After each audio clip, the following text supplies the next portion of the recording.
A sea of white stones, each marking one life lost in a systematic slaughter. The Srebrenica Memorial is a sobering reminder of the savagery of man. Fadila Efendik is a regular visitor. Each season she plants a different flower on the graves of her husband and son, a touch of beauty in an otherwise bleak space. If everyone would put a flower on each grave, this place would look really nice, like a park. 25 years ago, troops from the Bosnian Serb army entered a UN compound where thousands of Bosnian Muslims had sheltered. They rounded up more than 8,300 men and boys, executed them and dumped the bodies in mass graves. My husband and son came into the camp. I was hoping the international organisations would save them because it is a protected zone, but they didn't. Srebrenica was one of dozens of atrocities carried out during the ethnically driven 3-year Bosnian War. An estimated 101,000 people were killed. More than 7,000 are still unaccounted for. 10 members of Ferdia Nisic's family are among the missing. They were taken after a paramilitary group torched their home. She's accepted the fact they, along with most others missing, are likely dead, but still has nightmares about what may have happened to her brother. It's terrible not knowing exactly, the worry.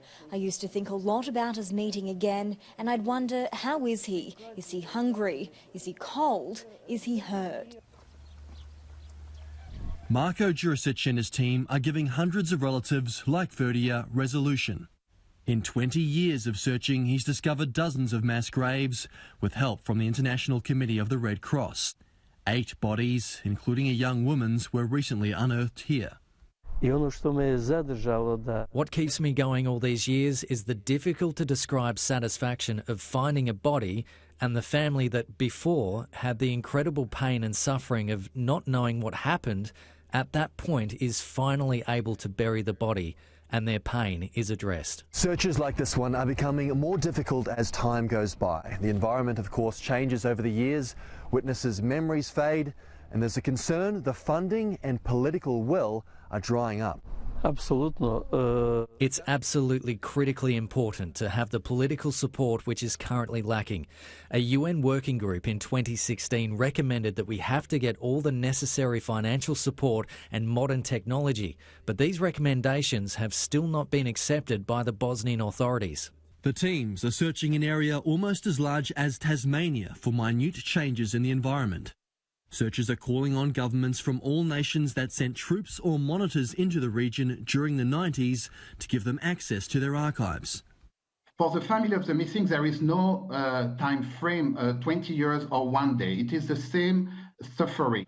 And for them, in order to turn the page and to close that dark chapter in their lives, they need to have information and they need to have a body of their loved ones. 25 years since Fadila's husband and son were murdered in a genocide, since Ferdia's family was captured and her loved ones disappeared. The searches continue, and the lessons from this horrid episode are as relevant as ever. Hatred doesn't bring anything good to anyone. Revenge is foolish and cannot give you personal satisfaction. My experience has taught me that we should all respect each other regardless of our backgrounds. That to me is the most important thing for anyone to remember. Brent O'Halloran, Sky News in Srebrenica.